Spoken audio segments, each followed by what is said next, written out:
Hi, everybody, and welcome back. My name's Melissa, and this year I'm sharing 365 tips for frugal living. Today's tip is to avoid going to places that make you spend money. So, we grew up, I'm Gen X, we grew up at the mall. We hung out at the mall, our moms would drop us off. Then, when it was time to go or we were ready to go, we either had a meetup time because our parents said, "This is when I'm picking you up." Or more often than not, they got a collect call from "come pick me up," and we had a planned meeting destination. But we would go, allowance in hand, babysitting money in hand, lawn mowing money in hand, paperboy money in hand for those lucky enough to have the paper route. And we would buy our fast food. We would get our 50 cent or 25-cent tacos or whatever at Taco Bell. We would go to we had like a Jewel-Osco or a Walgreens or something, like a drugstore. And we would go I got like diet pills there, and we'd get candy, bubble gum. My big thing was diet pills and bubble gum. And for some reason, nylons. I feel like I remember getting legs, like, the kind that came in the egg, multiple times at the mall in the like Walgreens or Jewel-Osco or whatever it was. Uh, One of those weird core memories. But we would try and close and go to the movies, and we would buy whatever random stupid crap was available and in our budget. We would go to Spencer's, and we were trained to spend. And in fact, interesting story. So when I was in, I want to say 6th grade, but it could have been 7th. When I was in middle school, we would be on our way to school, and we kept hearing this radio commercial. Stay tuned. And it didn't matter what channel you listened to. Stay tuned at, I don't know, we'll say like 7:06 for like this big announcement, big news, whatever, blah, blah, right? So then on whatever day it was, at whatever time it was, I don't know, 7:06 or 7:02 or whatever it was, every single radio station played the Target commercial. We had never heard of Target. And it was Target time to the MC Hammer time. And that was huge. Like, what a brilliant marketing strategy, right?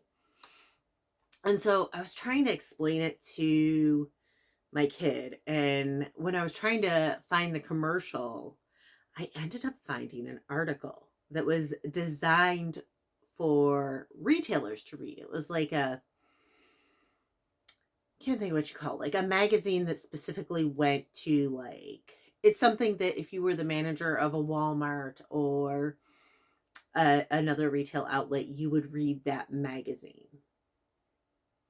It would, it would be thing. But it talked about how the Chicago suburbs were like kind of retail central. We had venture and service merchandise, which, like, imagine if you could go to Amazon, look at the products, and then they send it up on a conveyor belt. That's kind of what service merchandise was. It was kind of cool, actually. Um, and we had venture, and we had Walmart was new and burgeoning at that point. I think the word's burgeoning. Anyways, we had Sears and Penny's and Marshall Fields and Bergner's and not that far from us there was like Macy's and uh I'm trying to think, whatever, Carson Perry Scott, and like there were all these stores, and they felt like we were super marketable. I mean, it makes sense. Oh, and we had Kmart too. I forgot about Kmart. But I grew up in an area that was fairly middle class, And people had homes and they had money to spend and kids, and we're friendly, and it was just really, I mean, all of us kids were at the mall. It was really easy to market to us. And I was like, wow, that's really interesting. And so Target chose us, apparently. Us meaning the Chicagoland area, not us meaning like my small town. To kind of, do this whole big thing. And I found it to be very interesting. And they were like, oh, they've got some tough competition. Well, since then, Ventures closed, and a lot of them have closed. The mall has almost no stores. But anyways, we were raised to shop. It's one of the very first things we did. It was one of our first tastes of independence as Gen X. Going to the mall and spending our money. It's almost like we were trained to do it. I know it wasn't my mom and dad who taught me that. I wonder who taught us to spend like that. Brilliant stinking marketing. But we were conditioned to. We were trained to from a very young age. And so there's certain places that are very hard for people to go. And you see like the funny little skits where people are like, where you got like the husband waiting for their wife at Target to run and get one thing, and they come out with like so much. Ha ha, funny. It's not. It's not funny.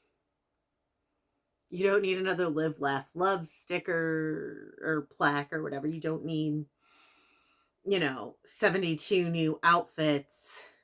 You don't. So, today's advice, great. Stinking little whatever got in.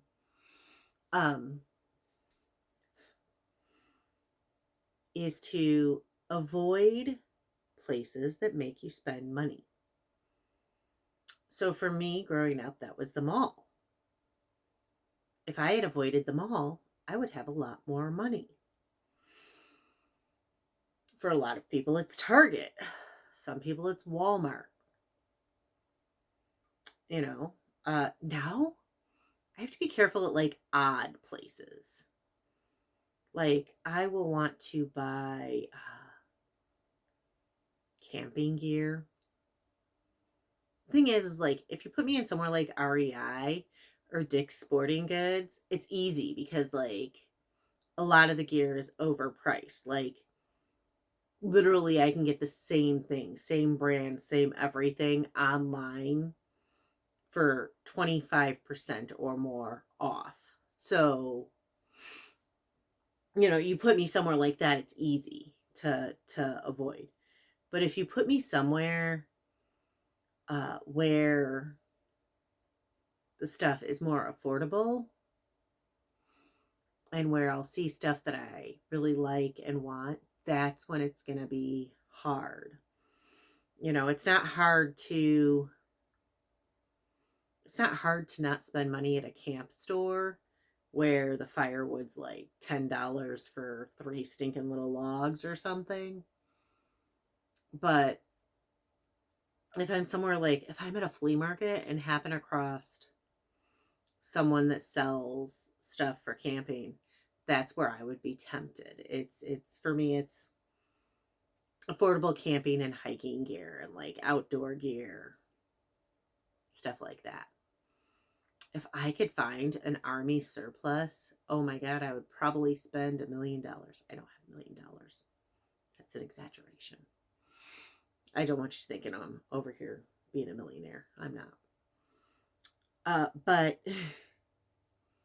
that's where I would be spending money. So, I mean, maybe it's a good thing there's no army surpluses because, I would be really tempted to spend money. But for me as a minimalist, I do a little better. Fabric stores. Joann. I always wanted to buy stuff at Joann. I love fabric. So, you know, I guess I dodged a bullet there too because they went out of business. So, sorry. No more Joann's. Gosh. Lots of places going out of business.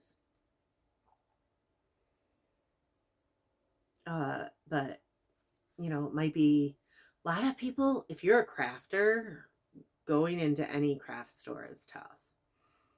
It's like a second hobby. Some people it's Dollar Tree because like everything's so cheap. So they're like, oh, it's nothing. And before you know it, you've bought 100 items at Dollar Tree. And they're really like low quality. And you're like, wow. So avoid the stores that make you spend money. If you struggle to walk into Dollar Tree and walk out without spending $20 and you can't do it, but you need some sort of, let's say you need a Comet and it's like $1.25 at Dollar Tree and it's $2 at, I don't know, Meijer, Target, or Walmart, or Jewel, or wherever. Spend the $2. Spend more money on that one item if it means that you're not going to buy 20 more. Because if you do not have that self-control to not spend money in that store, then you have to find other ways around it. And so that may be avoiding it. So today's tip for frugal living is avoid the places that make you spend money. Not that make somebody else spend money, but make you spend money.